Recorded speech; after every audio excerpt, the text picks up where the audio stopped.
क्या आपने कभी सोचा है कि जो दवाइयां हम खाते हैं या कपड़ों में जो गहरे नीले या लाल रंग होते हैं, उनका सबसे जरूरी chemical ingredient aniline industrial scale पे कैसे बनता है? ये कोई छोटी मोटी प्रोसेस नहीं है, बल्कि एक बहुत ही प्रिसाइज केमिकल रिएक्शन है। और यही आज हमारी चर्चा का विषय है। यूनिट 9 अमीन्स से एक बहुत ही जरूरी टॉपिक, प्रिपरेशन ऑफ अमीन्स। चलिए इसे और गहराई से समझते हैं। आज हम ये जानेंगे कि केमिस्ट अलग अलग स्टार्टिंग मटेरियल से अपनी पसंद के अमीन्स कैसे डिजाइन और सिंथेसाइज करते हैं। बिल्कुल। ये बिल्कुल एक मॉलिक्यूलर आर्किटेक्ट बनने जैसा है ना, जहां आप मॉलिक्यूल को अपनी मर्जी से बना रहे हैं। यहाँ दिलचस्प बात यह है कि ये सिर्फ रिएक्शंस को रटने के बारे में नहीं है, ये प्रॉब्लम सॉल्विंग के बारे में है। अच्छा। सोचिए, अगर आपके पास एक मॉलिक्यूल है और आपको उसे अमीन में बदलना है, तो आपके पास कौन कौन से रास्ते हैं और कौन सा रास्ता चुनना सबसे बेहतर होगा। आज हम उन्हीं रास्तों को एक्सप्लोर करेंगे। तो सबसे सिंपल लेवल पे शुरू करते हैं। एमीन्स बनाने का मतलब असल में है क्या? बिल्कुल आसान भाषा में कहें तो एमीन्स बनाने का मतलब है नाइट्रोजन वाले दूसरे कंपाउंड्स को रिड्यूस करना। रिड्यूस करना? हाँ, रिडक्शन का मतलब है या तो मॉलिक्यूल में हाइड्रोजन जोड़ना या उससे ऑक्सीजन हटाना। इसके लिए हम कुछ केमिकल टूल्स का इस्तेमाल करते हैं जिन्हें रिड्यूसिंग एजेंट्स कहते हैं। अच्छा, तो ये रिड्यूसिंग एजेंट्स एक तरह के केमिकल वर्कर्स हुए जो मॉलिक्यूल को बदलने का काम करते हैं। हाँ बिल्कुल, आप ऐसा कह सकते हैं। इमेजिन कीजिए, आप एक केमिकल मैन्युफैक्चरर हैं। ठीक है। आपके पास रॉ मटेरियल्स हैं जैसे नाइट्राइल्स, एमाइड्स या नाइट्रो कंपाउंड्स। आपका काम है सही केमिकल टूल यानी सही रिड्यूसिंग एजेंट चुनकर इन रॉ मटेरियल्स को फाइनल प्रोडक्ट यानी अमीन में बदलना। हर रॉ मटेरियल के लिए एक अलग टूल या तरीका बेहतर काम करता है। ये तो सुनने में काफी ऑर्गेनाइज लगता है, लेकिन मॉलिक्यूलर लेवल पर असल में क्या हो रहा है? ये रिडक्शन दिखता कैसा है? बेसिकली हम स्टार्टिंग मॉलिक्यूल में इलेक्ट्रॉन्स और हाइड्रोजन ऐड कर रहे हैं। जैसे एक nitrile RC triple bond and में कार्बन और नाइट्रोजन के बीच एक ट्रिपल बॉन्ड होता है। बहुत मजबूत होता है वो। एग्जैक्टली। एक पावरफुल रिड्यूसिंग एजेंट इस ट्रिपल बॉन्ड को तोड़कर सिंगल बॉन्ड्स में बदल देता है और वहां हाइड्रोजन एटम्स जोड़ देता है। तो RC ट्रिपल बॉन्ड एंड बन जाता है RCH2NH2। मॉलिक्यूल का पूरा कैरेक्टर ही बदल जाता है। तो एक तरह से हम मॉलिक्यूल को ज्यादा स्टेबल और सिंपल बना रहे हैं। बिल्कुल। NCERT के हिसाब से इसकी जो एंकर डेफिनेशन है वो कहती है, amines are commonly prepared by reduction of nitriles, amides or nitro compounds using appropriate reducing agents or by reductive amination of carbonyl compounds with ammonia or secondary amines। ये एक लाइन इन सभी तरीकों का सार है। इस टॉपिक में कोई ऐसी आम गलती है जो स्टूडेंट्स अक्सर करते हैं? हाँ, एक बहुत कॉमन कंफ्यूजन है। स्टूडेंट्स सोचते हैं कि किसी भी नाइट्रोजन कंपाउंड को रिड्यूस करने से कोई भी अमाइन बन जाएगा, लेकिन ऐसा नहीं है। अच्छा। याद रखें, नाइट्राइल्स RCN के रिडक्शन से हमेशा प्राइमरी अमाइंस RCH2NH2 ही बनते हैं। लेकिन एक और मेथड है रिडक्टिव एमिनेशन, वो ज्यादा फ्लेक्सिबल है। फ्लेक्सिबल कैसे? उससे हम प्राइमरी, सेकेंडरी या टर्शरी तीनों तरह के अमाइंस बना सकते हैं। ये इस पर डिपेंड करता है कि हम स्टार्टिंग मटेरियल क्या ले रहे हैं। अच्छा। हम उस पर आगे बात करेंगे। ठीक है। इन अलग अलग तरीकों को याद रखने के लिए कोई अच्छी एनालॉजी है? बिल्कुल। अमाइन प्रेपरेशन को एक मूर्ति बनाने जैसा समझिए। मूर्ति बनाना, ओके। एक नाइट्राइल RCN पत्थर का एक खुरदुरा ब्लॉक है और एक स्ट्रॉन्ग रिड्यूसिंग एजेंट जैसे LiAlH4 लिथियम एल्यूमिनियम हाइड्राइड, वो एक बहुत तेज छेनी की तरह है। ये छेनी उस पत्थर को तराश कर एक खूबसूरत अमान की मूर्ति RCH2NH2 बना देती है। ये तो बहुत अच्छी एनालॉजी है, लेकिन क्या ये छेनी कभी फिसल भी सकती है? मतलब क्या कोई साइड रिएक्शंस या गड़बड़ होने के चांसेस होते हैं? बहुत अच्छा सवाल है। हाँ बिल्कुल, अगर छेनी यानी रिड्यूसिंग एजेंट बहुत ज्यादा पावरफुल है तो वो मॉलिक्यूल के दूसरे हिस्सों को भी अफेक्ट कर सकती है जिन्हें हम बदलना नहीं चाहते। इसीलिए केमिस्ट को सही टूल चुनना पड़ता है। कभी कभी हमें LiLH4 जैसी तेज छेनी चाहिए, तो कभी कभी NaBH4 सोडियम बोरोहाइड्राइड जैसे ज्यादा जेंटल टूल की जरूरत पड़ती है। तो फिर केमिस्ट को ये सब मेथड्स बनाने की जरूरत ही क्यों पड़ी? ये अमीन्स इतने खास क्यों हैं? This raises an important question. ये मेथड्स इसीलिए एग्जिस्ट करते हैं क्योंकि ज्यादातर यूजफुल अमीन्स हमें नेचर में ऐसे ही आसानी से नहीं मिलते, उन्हें बनाना पड़ता है। अच्छा, उन्हें सिंथेसाइज करना पड़ता है। हाँ, 19th सेंचुरी में जब केमिस्ट्स ने ये रिडक्शन मेथड्स खोजे तो ये एक क्रांति जैसा था। इससे पहले केमिस्ट ज़्यादातर वही स्टडी करते थे जो नेचर में मिलता था। इन रिएक्शंस ने उन्हें क्रिएटर बना दिया। मतलब ये कि केमिस्ट्री सिर्फ नेचर में जो है उसे समझने से आगे बढ़कर नेचर में जो नहीं है उसे बनाने की ताकत रखने लगी। बिल्कुल। इसका एक जबरदस्त उदाहरण है सल्फर ड्रग्स, जो दुनिया की पहली एंटीबायोटिक्स थी। हाँ, सुना है। उनका पूरा स्ट्रक्चर एनिलीन पर बेस्ड था। इन प्रेपरेशन मेथड्स के बिना सल्फर ड्रग्स बनाना लगभग नामुमकिन था। तो हम कह सकते हैं कि इन रिएक्शंस ने लाखों जानें बचाई हैं, क्योंकि इनसे नई दवाइयां बनाने के दरवाजे खुल गए। वाह, ये तो सच में गेम चेंजर था। इस पूरे प्रोसेस को विजुअलाइज करने के लिए कोई मेंटल इमेज है? हाँ, एक मेंटल इमेज बनाते हैं। Picture this. नाइट्रोजन को 4 अलग-अलग रूप में इमेजिन कीजिए। ओके। पहला, एक नाइट्राइल में वो ट्रिपल बॉन्ड की मजबूत जंजीरों में फंसा हुआ है। एक एमाइन में वो पूरी तरह फ्री है, अपने लोन पेयर ऑफ इलेक्ट्रॉन्स के साथ रिएक्शन करने को तैयार। ठीक है, 4 स्टेट्स हो गई। अब सोचिए कि एक रिड्यूसिंग एजेंट, एक तीर, एक एरो की तरह है जो नाइट्रोजन को पहली 3 स्टेट्स से धकेल कर एमाइन वाली फ्री स्टेट में ले आता है। ये तीर उसे इलेक्ट्रॉन्स और हाइड्रोजन देकर आजाद कर देता है। ये मेंटल इमेज बहुत पावरफुल है। क्या हम इसका कोई रियल वर्ल्ड एग्जांपल देख सकते हैं?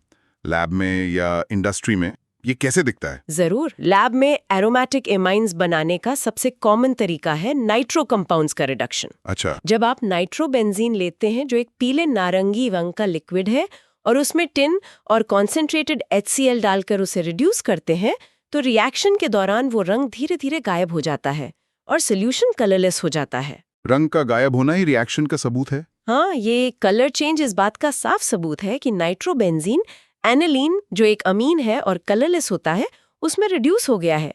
नाइट्रोजन का ऑक्सीडेशन स्टेट बदला, मॉलिक्यूल बदला और उसकी प्रॉपर्टी यानी रंग भी बदल गया। और इंडस्ट्री में जहां हजारों लीटर एनिलीन बनता है, क्या वहां भी टिन और HCl ही यूज करते हैं? नहीं, इंडस्ट्री में ये तरीका बहुत महंगा पड़ेगा और इसमें वेस्ट भी बहुत बनता है। राइट। बड़े पैमाने पर एनिलीन बनाने के लिए कैटालिटिक हाइड्रोजनेशन यूज होता है।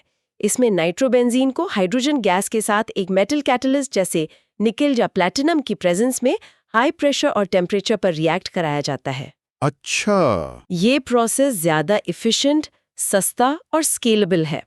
इंडस्ट्रियल केमिस्ट्री में हमेशा कॉस्ट और एफिशिएंसी को देखा जाता है। यहाँ एक काउंटर इंट्यूटिव आइडिया भी दिमाग में आता है। कोई सोच सकता है कि नाइट्राइल्स और नाइट्रो कंपाउंड्स दोनों को रिड्यूस करने से एक जैसा अमाइन मिलना चाहिए, क्योंकि दोनों में ही नाइट्रोजन को रिड्यूस किया जा रहा है। Exactly, you might think that, but actually product का स्ट्रक्चर हमेशा स्टार्टिंग मटेरियल के स्ट्रक्चर पे डिपेंड करता है। ओह, ब्लूप्रिंट की तरह। बिल्कुल। Nitrile RC triple bond N को रिड्यूस करने से RCH2NH2 बनता है, जिसमें स्टार्टिंग मटेरियल से एक कार्बन ज्यादा होता है। ये बहुत जरूरी पॉइंट है। एक कार्बन ज्यादा? हाँ, जबकि नाइट्रोबेंजीन C6H5NO2 को रिड्यूस करने से C6H5NH2 बनता है, जिसमें कार्बन एटम्स का नंबर सेम रहता है। दोनों बिल्कुल अलग अमीन्स हैं, क्योंकि उनका कार्बन स्केलेटन ही अलग है।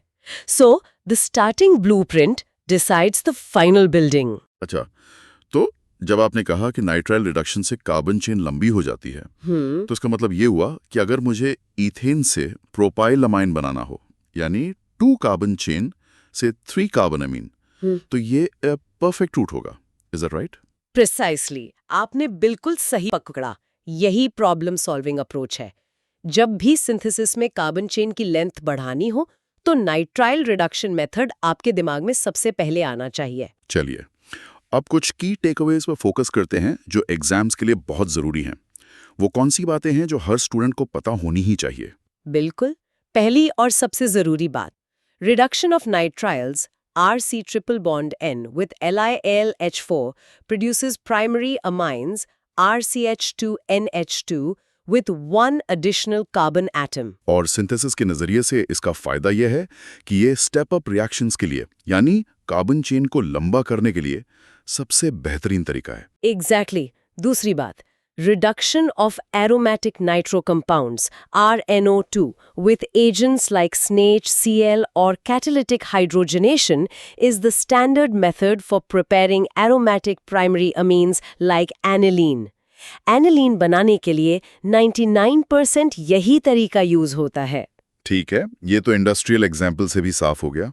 अगला पॉइंट क्या है? तीसरा, जो हमने पहले टच किया था, reductive amination is the most flexible method allowing preparation of primary, secondary और tertiary amines. हाँ, इसमें आप एक कार्बोनिल कंपाउंड मतलब एल्डिहाइड या कीटोन लेते हैं और उसे अमोनिया या किसी दूसरे अमीन के साथ रिड्यूस करते हैं।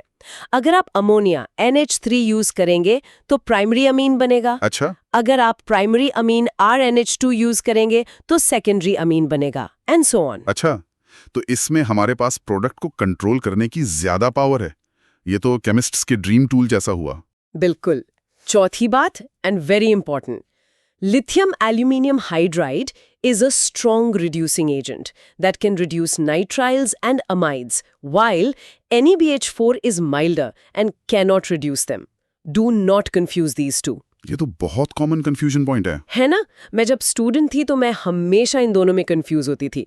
मेरे प्रोफेसर ने एक तरीका बताया था, LiAlH4 में A को ऑल पावरफुल समझो, वो ऑलमोस्ट सब कुछ रिड्यूस कर सकता है, जबकि NaBH4 ज्यादा सिलेक्टिव है, वो सिर्फ एल्डिहाइड्स और कीटोन्स जैसे आसान टारगेट्स को ही रिड्यूस करता है। एग्जाम्स में ये अ वेरी कॉमन ट्रैप है। Got it. LiAlH4 is the power house, NaBH4 is selective, और आखिरी पॉइंट, और आखिर में a practical point, The choice of reducing agent depends on the starting material, the desired product, and the scale of reaction. मतलब theory को practical से जोड़ना। हाँ, ये थियोरेटिकल केमिस्ट्री को प्रैक्टिकल केमिस्ट्री से जोड़ता है। लैब में आप महंगा LiAH4 यूज कर सकते हैं क्योंकि आपको थोड़ा ही प्रोडक्ट बनाना है, पर इंडस्ट्री में जहाँ सेफ्टी, कॉस्ट और वेस्ट डिस्पोजल सब देखना पड़ता है, वहाँ कैटालिटिक हाइड्रोजनेशन जैसा मेथड ज्यादा प्रैक्टिकल है। शानदार।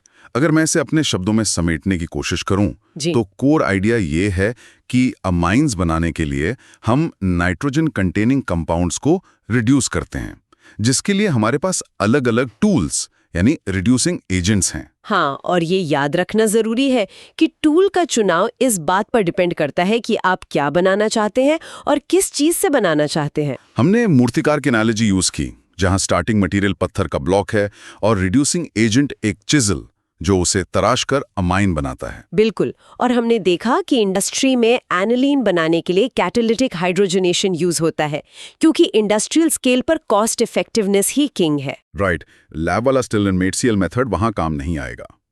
और एग्जाम के लिए सबसे जरूरी बातें, नाइट्राइल रिडक्शन से प्राइमरी अमाइन बनता है और कार्बन चेन एक एटम से लंबी हो जाती है। करेक्ट।